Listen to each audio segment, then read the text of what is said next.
Alright, Shalom. First, I want to give all praises, all the glory, all the honor to Yahweh, Ba Hashem, Yahweh Shai, double honors to the apostles and elders of Great Millstone that rule well, that teach us His truth and has taught us His truth, and blessings to the elect, the nation Israel, wherever they be scattered.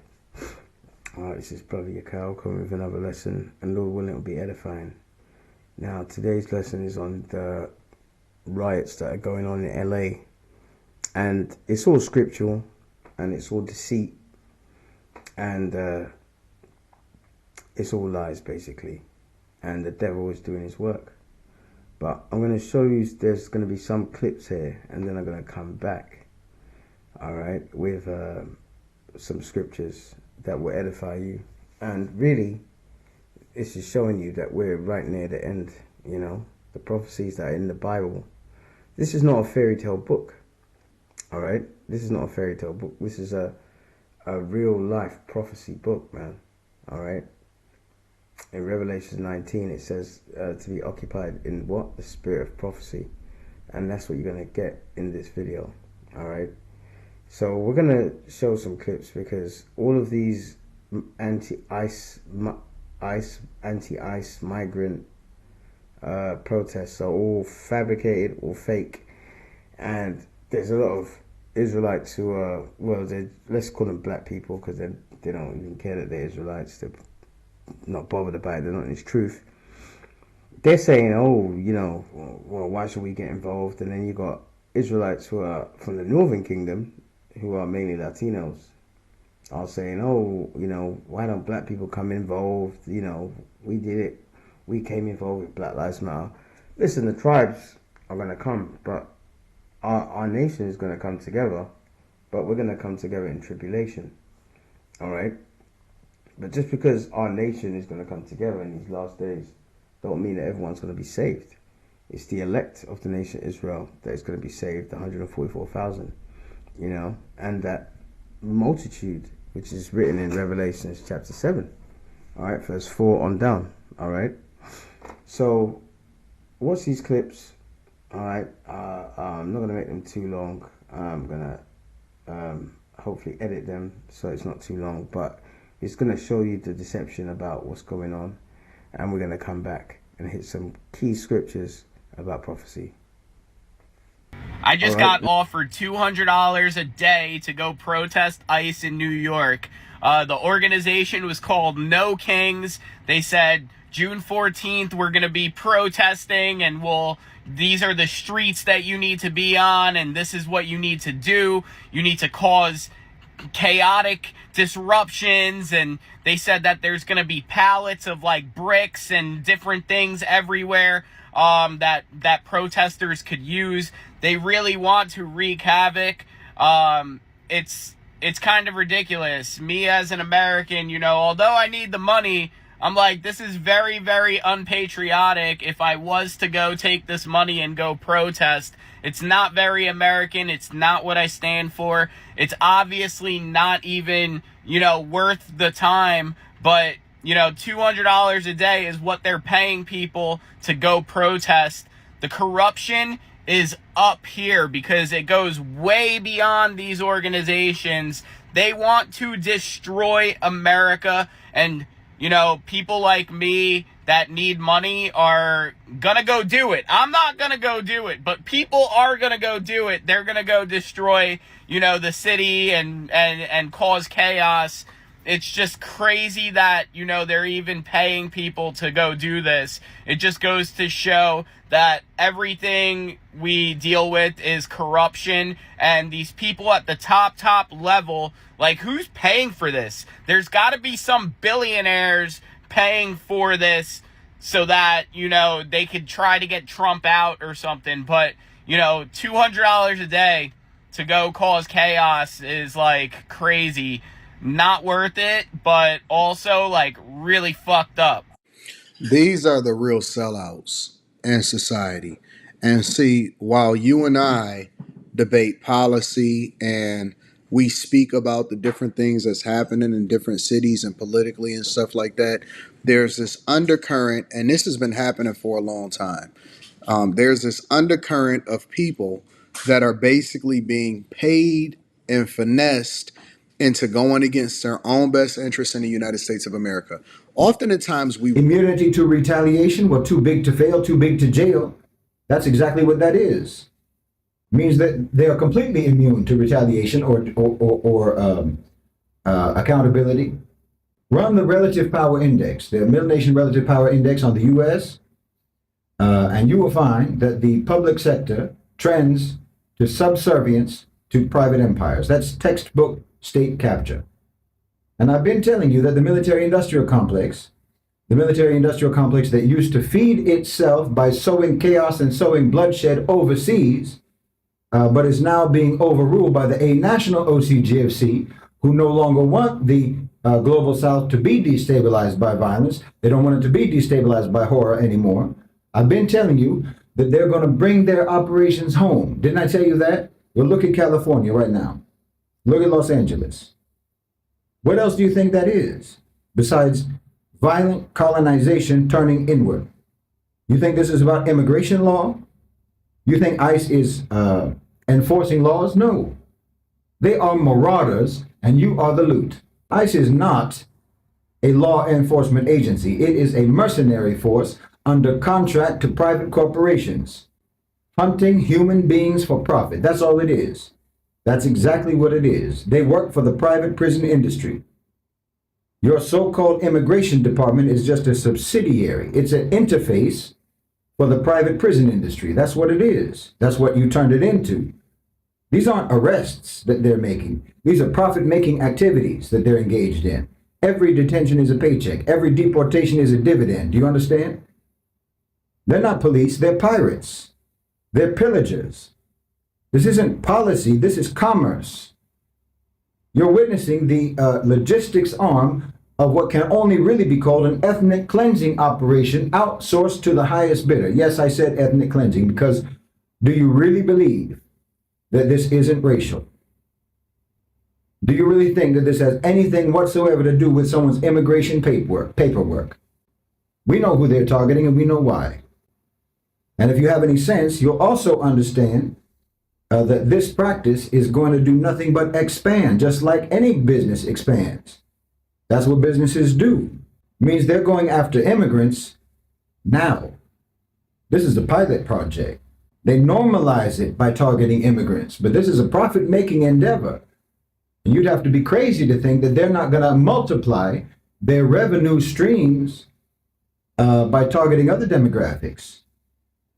Non-citizens and citizens, so-called minorities, members of the global majority, the poor, the homeless, the protesters. This doesn't go anywhere but expansion.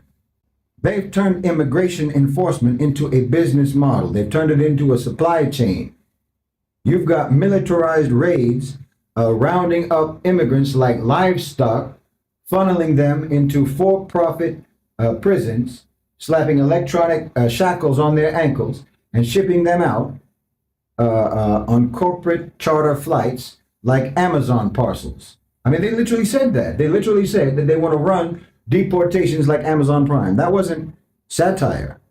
That was the ICE director's actual analogy. And you know what? He wasn't inaccurate. He was being accurate.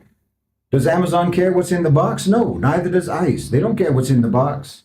You're not a person, you're inventory. Now you may think, well, I'm not undocumented, so this isn't my problem. Wrong. Because this isn't just about who's being deported, it's about why this is being done the way it's being done in the first place.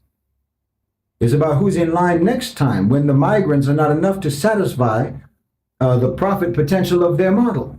You understand me? The infrastructure right now is being built today. The data surveillance, the AI-powered raids, the indefinite detention laws, the elimination of due process, the criminalization of entire populations. This isn't going to stop with immigrants. You'd be crazy to think it is. Like I said, this is just a pilot project. It's going to be used on you. It's going to be used on your protesters. It's going to be used on your political dissidents. It's going to be used on whoever refuses to comply. It's a system of repression, not immigration. They're using wartime laws from 1798 to deport people without hearings. Wartime laws? What war? I don't see any war except for the one that the government itself is waging on their own population. And they're waging that on behalf of nothing but the private sector, on behalf of the empire of capital. Yes. Understand what I'm saying? Your country has been conquered.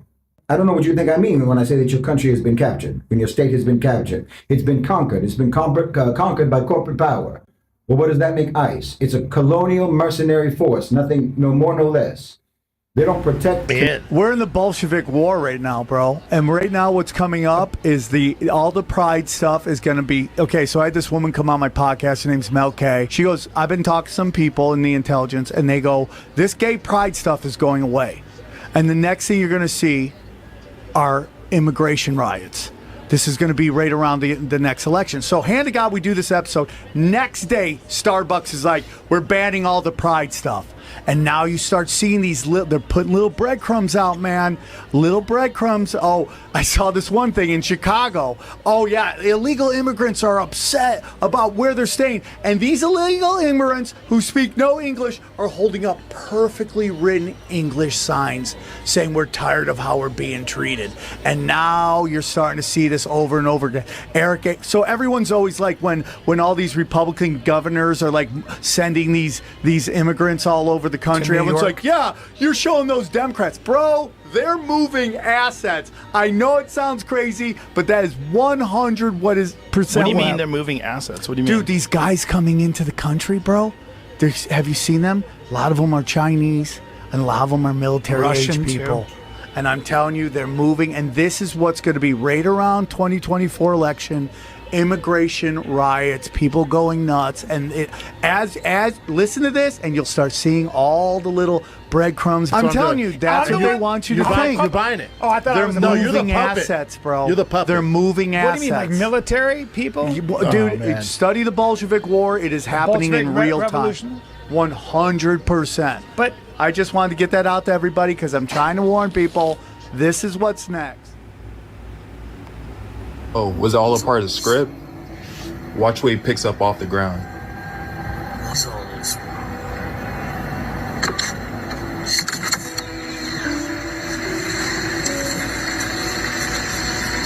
All across the ground. What? Do it alright. Feel free to pause it.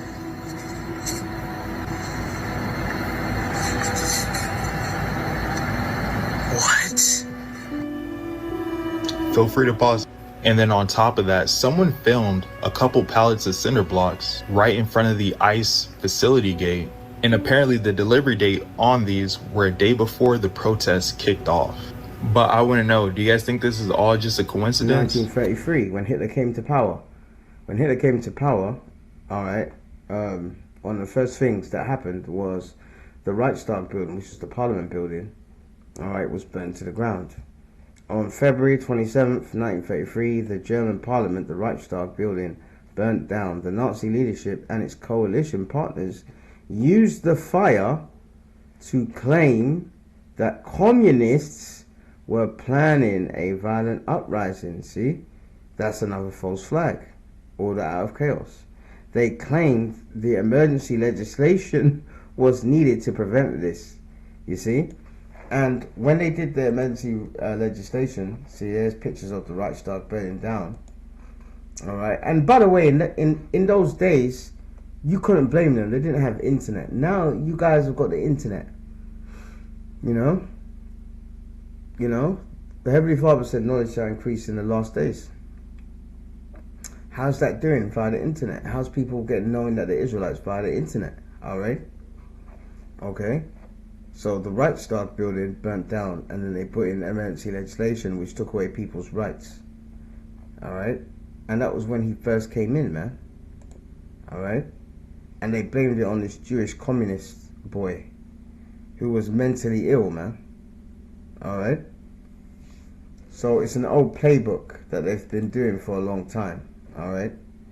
So the vision is yet for a appointed time. Habakkuk 2 and 3 again. But at the end it shall speak and not lie. So the Lord, the Heavenly Father, is not a liar. The prophecies that he said is going to happen, the visions that he gave his prophets, which are prophecies, are going to happen. Though it tarry, wait for it, because it shall surely come and not tarry. to Habakkuk 2 and 4. Behold, his soul, which is lifted up, is not upright in him. And who's that talking about? The so-called white man, the Edomites. But the just shall live by faith. And who are the just? The elect. Alright? They're not going to be fooled. Like Matthew 24, verse 24. The elect is not going to be deceived. Alright? Let me check that because I don't want to make no mistakes. Alright? Because there's a lot of deception going on. Because the devil is ruling the earth. The Lord gave him the earth. The earth is given into the hand of the wicked. Job 9:24. Alright? The earth is given. It was given to him. He thinks he took it. But the Lord gave it to him for prophecy's sake. Alright? Matthew 24. Alright, verse 24.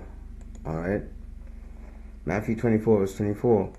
For there shall arise false Christs. We don't say Christ. Christ means anointed, false anointed. Alright, false Christ. Alright. Hamashiach in the Paleo Hebrew. Alright, false prophets. All your televangelists. You know, these other Israelite groups. Nathaniel and all these people. And shall show great signs and wonders, insomuch that if it were possible, they shall deceive the very elect. So the elect is not going to be deceived by these things. Alright? And that's why I'm doing this video. Alright? So Lord willing, the ones that tap into these videos, you know, Lord willing, and you take it seriously, Lord willing, you're of the elect. Alright? Okay? So back to Habakkuk 2 and 4. His soul that is lifted up is not upright in him, but the just shall live by faith, and the just is the elect. And his soul is not upright in him, man. There was a documentary about the British soldiers have a base in Kenya, and they used to go to these clubs and have sex with these Kenyan women. And one of them said that this white man didn't even want to have sex. He just wanted to urinate on her. You know? That's the kind of madness that they would do. You know why? Because their soul is not upright in him. Alright? He's got a dirty soul, a dirty vessel, man. Alright? Verse 5, this is the main point. Habakkuk 2 and 5. Yea, because he transgresseth by wine with his philosophies, his doctrines. And right now his doctrine is doing false flag events, like what you've just seen in the video. Paying agent provocateurs, you know, paying people peanuts, 200 pounds or whatever, to go out there and riot. Alright, he's a proud man, neither keepeth at home, who enlarge his desire as hell, and is as death. And when it says hell, hell is a condition on earth. When the so-called white man, the Edomites, are ruling, it's hell, even for their own people. Alright, especially if you're a war veteran. Then war veterans are strung out, man, because of the sick, twisted things they had to do in Iraq, Afghanistan, and so forth. Any of you Israelites that join the army, you're dummies, man, and cannot be satisfied. He's got most of the world, but he wants it all. That's why it's called the New World Order. But gathereth unto him all nations, and heapeth unto him all people. So this man cannot be satisfied, and that's why he's doing that. He wants to destroy this constitution, your so-called constitution. All right. Now let's go to Revelations chapter 6. All right, Revelations chapter 6, verse 8. All right, and he's talking about the so-called white man again. All right, and we're going to go into his system as well, which is because remember there was the vision that Daniel. We're going to get it. The vision that Daniel, he saw 4 beasts. Now there were other empires. All right, but Daniel focused. All right, he had a vision of 4 beasts, man, and you can see the image here. All right. 4 beasts, and the 4th beast was Rome. We're going to get into that. And who were the Romans? Edomites, man. That was their kingdom. And no one ruled as brutally and as large, well, not largely, all right, because Rome did have a lot of territories, but there's other empires that have bigger territories, but no one ruled with the brutality and the force of Rome, all right. So this is Revelation 6 verse 8. And I looked, and behold, a pale horse, and his name that sat on him was Death. Death. Who do you think that's talking about? Death. Anything the white man touches, especially when he brings his wine, his doctrines, his philosophies, his democracy, it goes nothing. What comes is nothing but death. Ask the Libyans, ask the Iraqis, ask the people in Afghanistan. All right. And hell followed with him. Hell is a condition on earth. All right. So he's got power now, but he wants it all. And power was given unto him over the fourth part of the earth. All right. And the fourth part of the earth is what? The Americas, man. All right. It's the Americas. Let's see here. All right. And I looked this up. All right. And here I put Columbus, fourth part of the earth in Google. Look what came up. The phrase Columbus, fourth part of the earth, refers to the Americas, which were not known to Europeans before Columbus' voyage, you see? All right? So it's clearly talking about the so-called white man, because the Americas and America, who rules it? The white man does. And any of those other countries, like El Salvador, if you look at the Latin American countries, the white man in history has destroyed most of those countries, toppled regimes. Bolivia toppled one of the first indigenous presidents that they had. Look at the Panama Deception. Noriega. Who funded him? And then who took him out? The so-called white man, America.